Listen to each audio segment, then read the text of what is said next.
மாதம் 15,000லேருந்து 20,000 வரைக்கும் நான் வேலைக்கே போகாமல் என் வீட்டில் இருந்து என் கணவரோட வருமானத்தில் என்னால் சேர்த்து வைக்க முடியும் அப்படின்னு சொல்கிற இல்லத்தரசிகளுக்கான வீடியோ இது கிடையாதுங்க. அதனால் டோன்ட் see this வீடியோ. இந்த வீடியோ யாருக்கானது அப்படின்னு பார்த்தீங்கன்னா, வீட்டில் ஒரே ஒரு வருமானம் மட்டும்தான், அதுவும் மாதம் முதல் நாளாக இருக்குது. இல்லை, நாங்கள் ஒரு வருமானத்தை நம்பி தான் அடுத்தடுத்து எங்கள் குடும்பம் பண்ணிகிட்ருக்குறோம். இந்த குடும்பம் பண்ணுறதில் எங்களுக்கு சிக்கனமாக பண்ண தெரியல, இல்லை நான் பண்ணணும்னு நினைக்கிறேன், ஆனால் அந்த விஷயம் நடக்கவே மாட்டேங்குது. ஒவ்வொரு மாதமும் அட்லீஸ்ட் ஒரு 5,000 சேர்த்து வைக்கணும், அது ஆடம்பர செலவுக்கு இல்லை, எமர்ஜென்சிக்கு ஒரு 5,000 என் கையில் இருக்கணும் அப்படின்னு சொல்லி ஒவ்வொரு மாதமும் அதை சேர்த்து வைக்க முயற்சி பண்ணி தோற்று போன ஒவ்வொரு இல்லத்தரசிகளுக்குமான வீடியோ தாங்க இது. ஏன்னா இந்த முயற்சியை நானும் ஆரம்பத்தில் பண்ணி பார்த்தேன். எவ்வளோ தான் நான் சிக்கனம் பண்ணாலுமே கையில் ₹1 கூட சேர்த்து வைக்க முடியாத நிலைமையில தான் லாஸ்ட் மாத கடைசியில் நிற்கும். நான் செஞ்ச சில மாற்றங்களால் இந்த விஷயமெல்லாம் மாறி இப்போ கிட்டத்தட்ட ஒரு 10,000 12,000 வரைக்கும் ஒரு மாதம் வீட்டில் இருந்து ₹1 சம்பாதிக்காமல் ஹஸ்பண்டோட வருமானத்திலேயே நம்மளால் சிக்கனம் பண்ணி சேர்க்க முடியும் அப்படின்னு சொல்லி நான் என் லைஃப்பை உங்கள் கூட ஷேர் பண்ண போகிறேன். இந்த வீடியோக்குள்ளே போகிறதுக்கு முன்னாடி மறக்காமல் ஒரு லைக் பண்ணிவிட்டு சிக்கனமாக குடும்பம் பண்ணுறது எப்படின்னு சொல்லி பார்க்கலாம் வாங்க.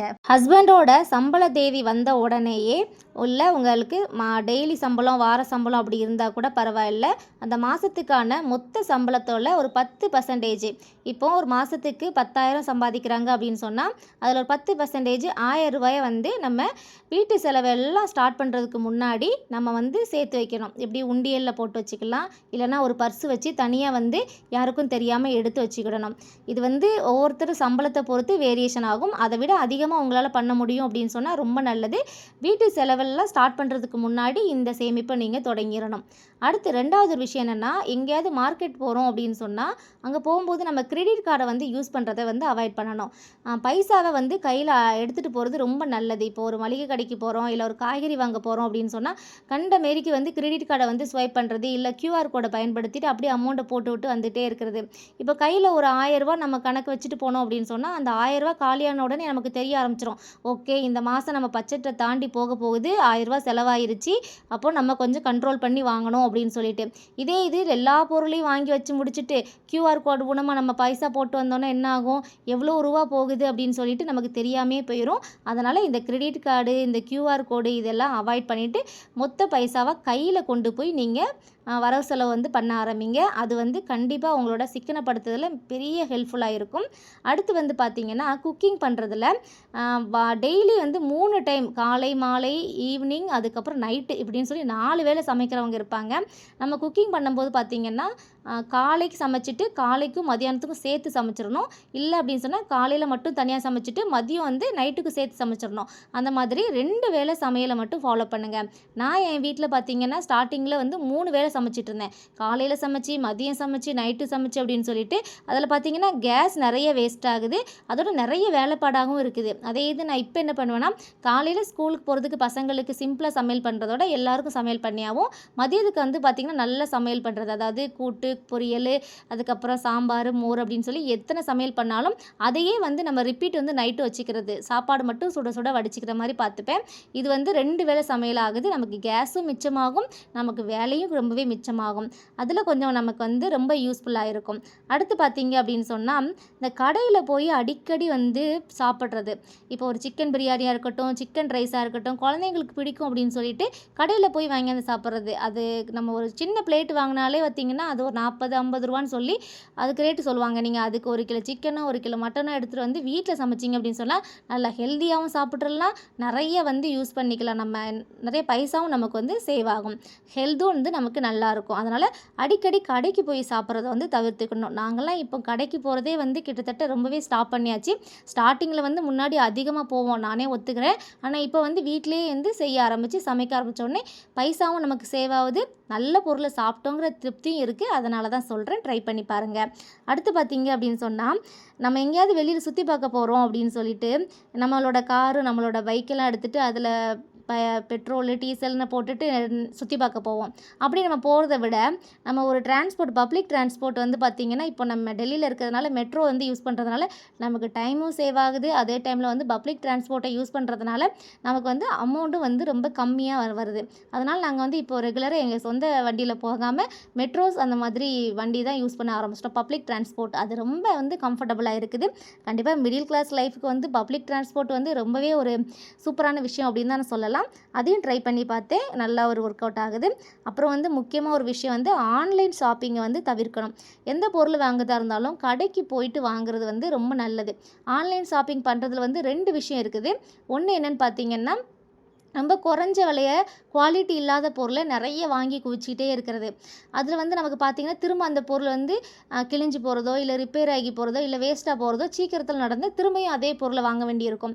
அதே இதுக்கு நம்ம கடையில் போய் வாங்கணும் அப்படின்னு சொன்னால் நமக்கு வந்து அந்த பொருளை பார்த்து ₹1 கூட இருந்தால் கூட பரவாயில்ல, நல்லா குவாலிட்டியான பொருளை வாங்குவோம். அது லைஃப் லாங் நம்ம கூடவே இருக்க மாதிரி இருக்கும்.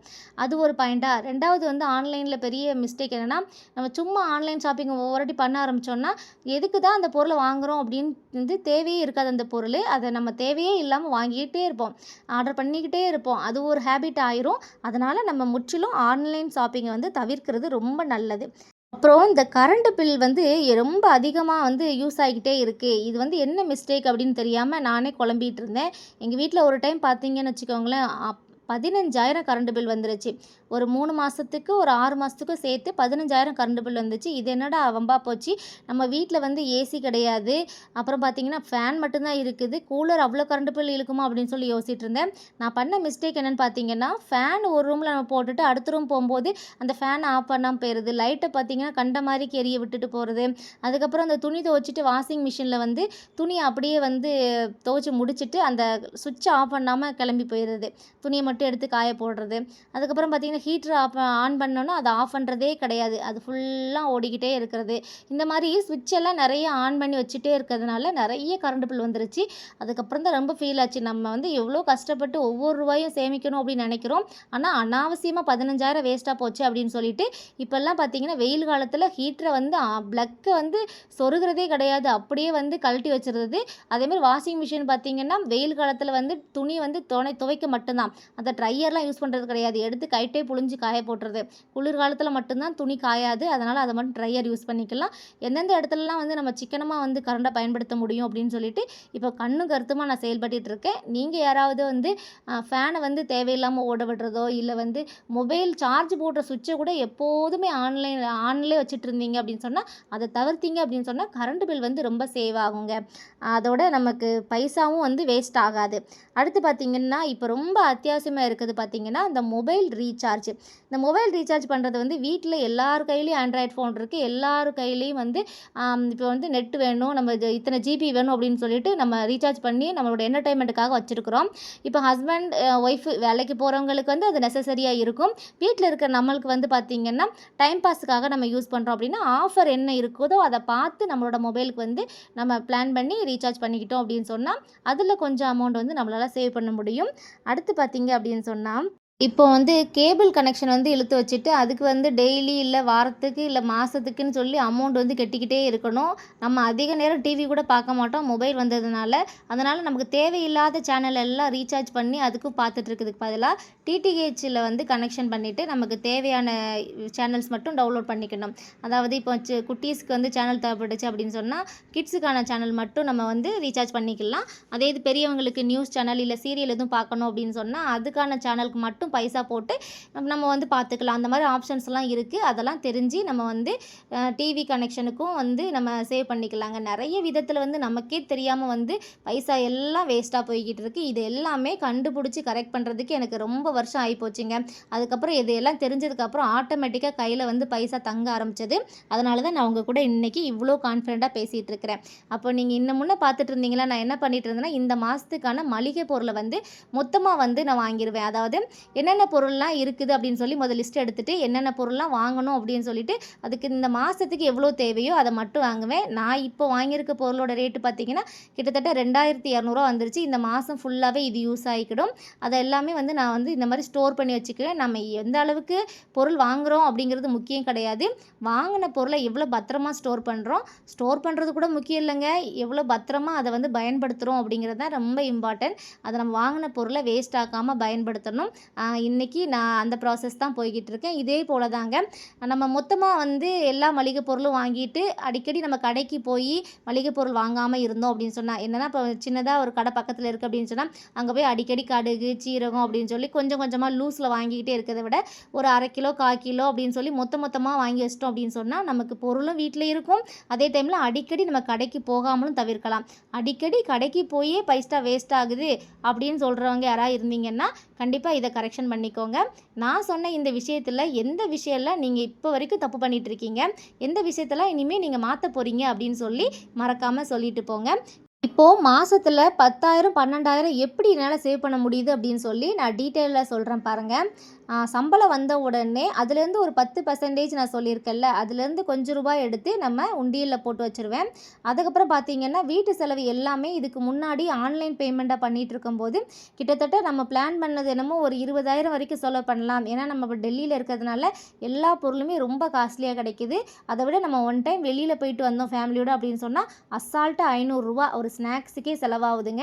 இது உண்மையான ஒரு விஷயம். எல்லாருக்கும் இப்படி தான் இருக்கும்னு நினைக்கிறேன். முன்னாடியில் 100 ரூபா 50 ரூபா செலவு பண்ணுறதே பெரிய விஷயமா இருக்கும். இப்போ வந்து அந்த 50 ரூபாய்க்கு ஈக்குவலாக அந்த 500 ரூபா மாறிடுச்சு அப்படின்னு நினைக்கும் போது ஒவ்வொரு நிமிஷமும் யோசனையாக இருக்குது. எப்படிடா இப்படி செலவாகுது, எவ்வளோ விலைவாசி கூடி போச்சு அப்படின்னு சொல்லி நம்ம அன்றாட பொருளாதார வந்து உயர்தோ என்னமோ இந்த விலைவாசி வந்து உயர்ந்துக்கிட்டே இருக்குது. அதனால் என்ன பண்ணுவோன்னா மொத்த அமௌண்ட்டை வந்து வீட்டு செலவுக்குன்னு தனியாக கையில் எடுத்துட்டோம். கையில் எடுத்து வச்சுக்கிட்டு அந்த காசு வந்து ஒவ்வொரு 100 ரூபா 500 ரூபா செலவாகும் போது நமக்கு வந்து அந்த பர்ஸில் அமௌண்ட் குறையும் போது தெரிஞ்சிடுமா, நம்ம மாத பட்ஜெட்டை விட தாண்டி போகக்கூடாது அப்படின்னு சொல்லிட்டு அதை அப்படியே வந்து ஹோல்ட் பண்ணுறது. ஃபஸ்ட்டு ஆரம்பத்தில் தேவையான பொருட்கள் எல்லாம் வாங்கிடுவேன். நான் இப்போ வாங்கியிருந்தேன்ல இந்த மளிகை பொருட்கள் எல்லாம் இந்த மாதத்துக்கானது, இதை அப்படியே ஸ்டோர் பண்ணியாகவும் இது போக வந்து பார்த்திங்கன்னா 4 வாரம் இருக்குது. 4 வாரத்துக்கு காய்கறிகள் வாங்கணும், அதே மாதிரி பழங்கள் வாங்கணும். இந்த ரெண்டுக்குமே நான் வந்து பயங்கரமான ஒரு பிளான் பண்ணி தான் இப்போ செயல்பட்டு இருக்கேன். அதனால் வந்து காய்கறி வாங்குறதுமே ரொம்ப சிக்கனமாகி போச்சு. அதுக்கு உங்களுக்கு காய்கறி வாங்குறதுக்கு எப்படி நம்ம பிளான் பண்ணணும், அந்த டிப்ஸ் என்னன்னு தெரிஞ்சுக்கணும் அப்படின்னு சொன்னால் கண்டிப்பாக காய்கறி பற்றின வீடியோ வேணும் அப்படின்னு சொல்லி மறக்காமல் கமெண்ட் பண்ணுங்கள். அதையும் தனியாக ஒரு வீடியோவாக கொடுத்துடலாம். ரொம்ப ஹெல்ப்ஃபுல்லாக இருக்கும்.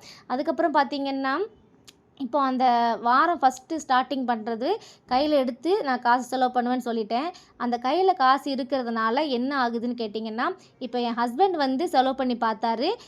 15,000 வரக்கூடிய இடத்துல 25,000 வரைக்கும் செலவாச்சு. இப்போ என் கையில் வந்த உடனே அது 15,000 வரும்போது ஒரு கூட 2,000 17,000 ஸ்டாப் பண்ண முடிஞ்சது. இதுக்கு முக்கியமான காரணம் என்னன்னு கேட்டிங்கன்னா நம்ம தான். இப்போ நம்ம என்ன சொல்லுவோன்னா, அவர் செலவு பண்ணுறதுனால நமக்கு என்ன தோணுன்னா, சரி அவருக்கு தெரியும்ல இந்த மாதத்துக்குள்ளே இதுக்குள்ளே வாங்கிடுவார், இவ்வளோ செலவு பண்ணுவார் அப்படின்னு சொல்லி நம்ம நினச்சதெல்லாம் இஷ்டப்பட்டதெல்லாம் கேட்டுக்கிட்டே இருப்போம். அவங்களும் நம்ம வந்து வாங்கி கொடுத்துக்கிட்டே இருப்பாங்க. அப்படி வாங்கி செலவு பண்ணோம் அப்படின்னு சொன்னால் கண்டிப்பாக ₹1 கூட சேர்க்க முடியாது. இது பெண்களாகி நம்ம கையில் காசு இருந்துச்சு அப்படின்னு சொன்னால் கண்டிப்பாக அதில் ஒரு கஞ்சத்தனம் இருக்கும் அப்படி தான் நினைக்கிறேன். நான் வந்து அப்படி தான். இப்போ தேவையில்லாமல் வந்து பார்த்திங்கன்னா என் ஹஸ்பண்ட் செலவு பண்ணார் அவர் கையில் இருக்கும்போது அப்படின்னு சொன்னால் வெளியில் போகலாமா வா அப்படின்னு கூப்பிட்டா உடனே கிளம்பி போயிட்டு அது சாப்பிட்றது இது சாப்பிட்றது அப்படின்னு சொல்லிட்டு அந்த காசை பற்றின அந்த கவனம் இருக்காது எனக்கு. இது அவர் என் கையிலேருந்து வாங்கிட்டு போயிட்டு வெளியில் போகலாமான்னு கூப்பிட்டா இப்போ என்ன அவசியம், நம்ம வெளியில் போகிறதுக்கு எந்த ஒரு தேவையும் இல்லையே, அதனால் அப்புறம் போய்க்கலாம் அப்படின்னு சொல்லிட்டு அசால்ட்டாக வந்து காசு நம்மகிட்ட கேட்பாங்கல்ல, அதனால் வந்து போகிறது கிடையாது. கிட்டத்தட்ட வேஸ்ட்டான செலவுகள் எல்லாம் பெண்கள் கையில் காசு வந்தால் குறையும் அப்படின்னு நினைக்கிறேன். இதே நம்ம தான் அவர் கையில் செலவு பண்ணால் நம்ம வந்து நல்லா செலவு பண்ணுவோம். நம்ம கையிலேருந்து ₹1 வாங்குறது கூட கஷ்டம் அப்படின்னு நினைக்கிறேன். என்கிட்ட அப்படி தான் நடந்துகிட்டு இருக்குது. ஆனால் இதை என் ஹஸ்பண்டே கண்டுபிடிச்சு சொன்னார். இது நான் செலவு பண்ணிகிட்டு இருக்கும்போது மட்டும் தாராளமாக அது வேணும் இது வேணும்னு கேட்பேன், உன் கையிலேருந்து ₹5 கூட வாங்க முடியலையே, சரியான சேமிப்பாக தான் இருக்கும் போல் அப்படின்னு சொல்லி அவரே வந்து கிண்டல் பண்ணார். ஆமாங்க, இது உண்மையா இல்லையா அப்படின்னு சொல்லுங்கள். ஹஸ்பண்ட் கையில் இருந்தால் நம்ம தாராள மனசாக இருப்போம், நம்ம கையில் இருந்துச்சுன்னா நம்ம கஞ்சத்தனமாக தான் இருப்போம்.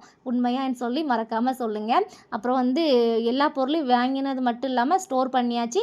ஸ்டோர் பண்ண பொருளை எல்லாத்தையுமே மிச்ச பொருட்கள் எல்லாம் இந்த மாதிரி நான் கபோர்டில் வந்து வச்சாச்சு. இது அப்பப்போ காலியாகும் போது எடுத்து யூஸ் பண்ணிக்கிடுவேங்க. இப்படி தாங்க வந்து நான் என்னோடய ஃபேமிலியை ரன் பண்ணிகிட்டு இருக்கேன். இருக்கிறேன். கொஞ்சம் கொஞ்சமாக இந்த மாதிரி விஷயங்கள் எல்லாம் சேஞ்ச் பண்ணோம் அப்படின்னு சொன்னால் நம்ம கையிலையும் ஒரு 10 ரூபா மாதத்துக்கு சேமித்தோம் அப்படின்னு சொன்னால் ஆடம்பரத்துக்கு இல்லைன்னா கூட பரவாயில்ல, நம்ம எமர்ஜென்சிக்காக நம்ம கையில் காசு இருக்கணும். ஏன்னா ஒருத்தங்கக்கிட்டே காசுட்ட போய் நிற்கிறது அவ்வளோ கஷ்டமான விஷயம். அதுவும் எமர்ஜென்சிக்காக நம்மக்கிட்ட இருக்கிறது நமக்கு ரொம்ப நல்லது. நமக்கு தன்னம்பிக்கையாகவும் இருக்கும். நம்ம என்ன சொல்கிறது, அடுத்தவங்க கிட்ட கையேந்த வேண்டாமே, அடுத்தவங்களை எதிர்பார்க்க வேண்டாமே அப்படிங்கிற ஒரு உணர்வு நமக்கு வரணும். எல்லாருக்கும் அதானாங்க ஆசை. அதுக்கு தான் நான் இந்த வீடியோவை மேக் பண்ணியிருக்கிறேன். இப்படி தான் எங்களோட லைஃப் போய்கிட்டு இருக்கு. அப்புறம் நம்ம சேனல் இப்போ தான் ஃபஸ்ட் டைம் பார்த்து சப்ஸ்கிரைப் பண்ணாத ஃப்ரெண்ட்ஸ் சப்ஸ்கிரைப் பண்ணிக்கோங்க. ஃபஸ்ட் டைம் பார்த்தவங்க லைக் பண்ணிக்கோங்க. இந்த வீடியோ உங்களுக்கு யூஸ்ஃபுல்லாக இருந்துச்சா அப்படின்னு சொல்லி மறக்காமல் சொல்லிட்டு போங்க. ஓகேவா ஃப்ரெண்ட்ஸ்? இந்த வீடியோ பார்த்துட்டு இது வரைக்கும் லைக் பண்ணாத ஃப்ரெண்ட்ஸ் லைக் பண்ணிக்கோங்க. அப்படியே ஹைப் அப்படிங்கிற ஒரு புது ஆப்ஷன் வந்திருக்கு, அதையும் கிளிக் பண்ணிக்கோங்க. டாட்டா பாய். அடுத்த வீடியோவில் காய்கறி பற்றி வேணும் அப்படின்னு சொன்னால் கமெண்ட் பண்ணுங்கள், அதையும் போட்டுடலாம்.